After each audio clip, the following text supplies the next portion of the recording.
불기 2569년 부처님 오신 날을 봉축하는 법문을 듣는 그런 순서가 되겠습니다. 오늘 법문은 한국불교 태고종 원로위원이시고 금호사 주지이신 서봉스님께서 해주시겠습니다.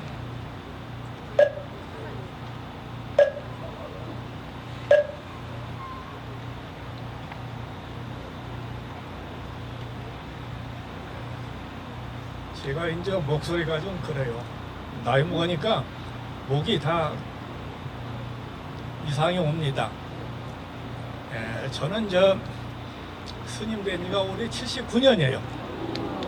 그래서 저 수덕사 망공 스님 때 가서 스님이 되는 7살 때 나이가 많아졌습니다. 그래 망공 스님이 나한테 하나를 계시를 주는데 만법구일은 일기하처 요 글자를 주고 이것을 네가 깨달아 하겠습니다. 그런데 평생도 깨닫지 못했어요. 그런데 그것을 작년 그렇게 내가 생각을 해냈습니다. 만법구일은 일기하처 만법이 하나로 가는데 하나는 어디로 갈 건고 이렇게 시시했습니다. 그런데 아무리 생각해도 내가 온데도 모르고 간데도 모릅니다. 그래서 스님이 깨달아 보니까 오는 것도 없고 가는 것도 없어. 물에 무거우니 이런 광명이로구나. 한 광명세계로구나. 광명법계에서 영성이 솟으니 광명법이 천지에서 영성이 밝고 밝으니 지혜가 무량해서 무량광불이다. 이렇게 스님이 오두성을 냈습니다. 오늘 부처님 오신 지가 벌써 2600년이 다 됐어요. 그런데 부처님은 삼천 대천세계에서 부처님 오신 곳은 인간세계밖에 없습니다. 그래서 저 부처님이 오셔서 뭘 선했습니까? 부처님이란 그 정반왕 때 나라가 가난하기 때문에 아버지는 정반왕이요 깨끗한 밥 백부는 백반이고 또 동생은 곡반 이렇게 밥반자 썼습니다. 그래서 그 나라가 경장이 풍성했던 때입니다. 그런데 아버지는 정반왕이고 어머니는 마야부인이었습니다. 부처님이 나실 적에 코끼리가 옆으로 오시는 들어오는 꿈을 꾸시고 부처님을 잉태하시게 됩니다. 부처님이 잉태하시자마자 어머니는 코끼리를 안 해도 배가 불렀습니다. 부처님은 2000년 전, 2600년 전에 부처님의 인도에서는 아기를 낳으려면 어디로 가느냐면 친정 가는 습관이 있습니다.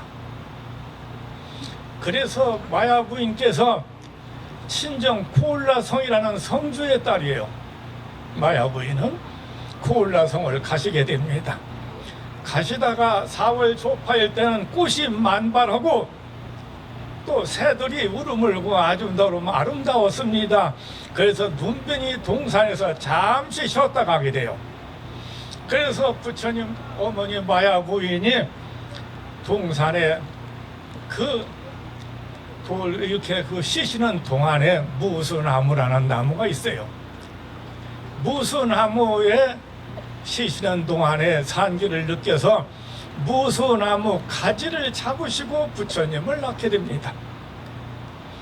그런데 부처님이 나실 때는 천지가 진동하고 하늘에 서기가 비치고 광명이 이 천지를 비쳤어요. 삼천대천세계. 그런데 부처님이 낳자마자 누구 부축도 없이 사방을 둘러봐시고 사방을 거시는데 7발짝을 걸으시면서 하신 소리가 뭐예요?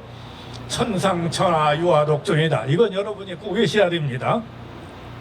그때 부처님이 발짝을 7발이 뛸 때 연꽃이 솟아나게 됩니다. 그 연꽃은 뭐냐? 부처님이 오시면서 이 땅에 연꽃이 처음에 들어왔습니다. 그래서 그 연꽃은 불교의 연화장 세계 이를 의미합니다. 부처님이 천상천하 유화독조라고 말씀하신 것은 하늘 위에 하늘 아래는 내가 가장 높고 수승하도다 이렇게 말씀했습니다. 그런데 이 세상에서 성인이 나왔어도 생로병사와 유래고를 끄신 분은 부처님 한 분밖에 없습니다. 아직도요. 여러분이 괴로운 것은 뭐냐? 생로병사요. 죽고 사는 것입니다. 그리고 윤회를 하는데 윤회는 백천만금 난조여 부처님 법을 만나기가 우리는 계속 죽고 태어나고 계속 그럽니다. 그런데 그것을 부처님만이 해결했어요. 그러니 이 땅에 부처님이 가장 위대한 소리입니다. 두 번째 그 뜻을 들어보면 천상천하 유화독조의 얘기는 사람 위에 사람이 없고 사람 아래 사람이 없도다. 사람이라는 것은 평등하도다를 가르치게 됩니다. 인도에 그 당시 보면은 계급이 있었어요. 왕족, 농족, 노예족 이렇게 이 차별심이 있었는데 부처님이 그 법을 다 차별을 없앴어요. 그 부처님이 깨달은 진리는 뭘까요? 차별 없는 세상을 만드는 것입니다. 그리고 다시는 중생이 이 세상에 태어나지 않게 하는 것입니다. 그래서 부처님이 맞으신 금강경이 있는데 금강경은 저 죽고 나면 염라대왕의 머리 위에 이렇게 이고 있는 게 금강경이에요. 그 왜 그 머리 위에 이고 있을까요? 삼천대천세계 부처님보다 더 높은 게 없습니다. 그래서 여러분이 하루에 한 번씩 금강경만 읽으시면 극락정토는 저절로 갑니다. 극락정토라는 것은 어디냐? 열반세계인데 이 우주 법계에서 극락정토의 부처님 세계는 따로 있습니다. 아미타 세계가. 여기는 다시 태어나고 죽는 세계가 아니에요. 한 번 가게 되면 영원한 세계입니다. 빛으로 왔다 빛으로 가요. 아까 스님 개송처럼요. 죽어서 염라국에 가면 안 됩니다. 어떻게 해야 돼요? 부처님이 빛을 따라 그냥 가십시오. 그러기 위해서는 어떻게 해야 돼요? 부처님이 말씀을 깨달아야 됩니다. 부처님이 대승불견만 육바라밀을 만드셨죠. 첫째는 이 세상에 오셔서 포시를 베풀어야 됩니다. 베푸는 건 뭘까요? 보시가 아니고 포시예요. 이 세상이라는 것은 평등해야 돼요. 모든 중생을 나와 같이 하고 또 모든 가족도 내 가족같이 생각해서 모든 중생이 하나로 보고 보살피는 게 포시입니다. 여러분은 나만 잘 되려는 자의법칙에 빠져요. 그리고 마음이 두 개가 있습니다. 하나는 육신이 마음이요, 안입이 설신이 마음이요. 내가 배고프면 배고프다. 이게 내 마음이 아니에요. 이 몸뚱아리가 마음인데 몸뚱아리는 죽으면 썩어지면 없어지는 거예요. 그럼 어떤 게 진짜 마음이냐? 내가 본래 이 세상에 올 때 빛으로 왔는데 빛으로 온 그 마음이 내 겁니다. 내 빛은 어디 있냐면 천상에 가면 내 별이 하나 떠 있어요. 그게 내 마음이라요. 그래서 우리가 금세기에 부처님이 이 세상에 오셔서 깨우침을 주시는데 뭘 주셨습니까? 첫 오시러라. 부처님 말씀대로 살아라. 그리고 이 세상을 무던히 참고 살아라. 그 다음에 열심히 정진하라. 열심히 우리는 노력을 해야 됩니다. 우리가 불자라 해서 그냥 절에만 간다고 불자 아닙니다. 수행을 철저히 해야 돼요. 그런 게 하루에 적어도 2시간 이상은 참선하고 정진하고 경전을 읽고 그래야 됩니다. 노력을 많이 하십시오. 그래서 어떤 게 부처냐면 마음이 청정하면 부처요. 마음이 청정하지 않으면 중생입니다. 이 세상에 아무리 더러운 것도 떼꾸면 깨끗해지는 거라. 그래요. 부처님은 천상천하 유학자는 나와 둘이 아니라고 했습니다. 부처님과 중생은 하나로 보셨어요.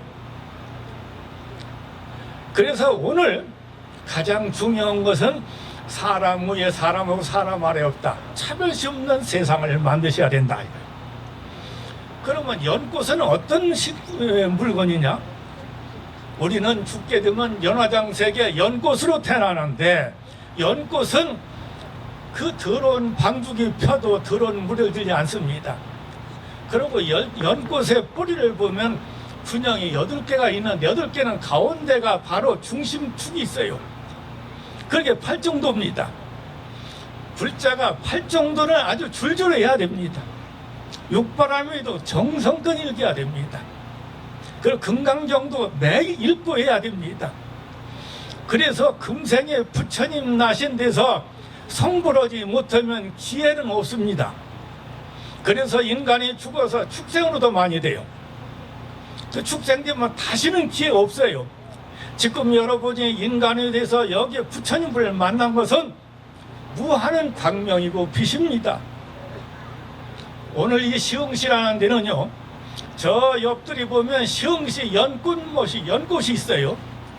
그 연못이 말이요 대단한 데입니다. 이 전국에서 시흥시같이 연꽃이 아름답게 피는 데는 없습니다. 가보셨나요? 네. 그 연못을 보면 그냥 심은 게 아니에요.